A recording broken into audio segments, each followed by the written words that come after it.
বাস করবেন সেই সদস্য এবং সদস্যদের মানে শিল্পীদের মঞ্চে ডাকছি। সদ্যই গতকালই আমরা ৭৬তম প্রজাতন্ত্র দিবস পালন করলাম। তার রেশটুকু এখনো আমাদের বুকে আছে। সেই রেশটুকু নিয়েই আসুন মিলনী সংখ্যার শিল্পীদের কাছে আমরা কিছু গান শুনি।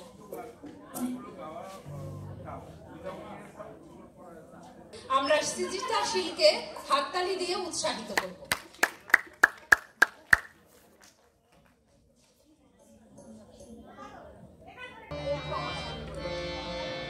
বহরমপুর রবীন্দ্র সদন মঞ্চে গাইয়া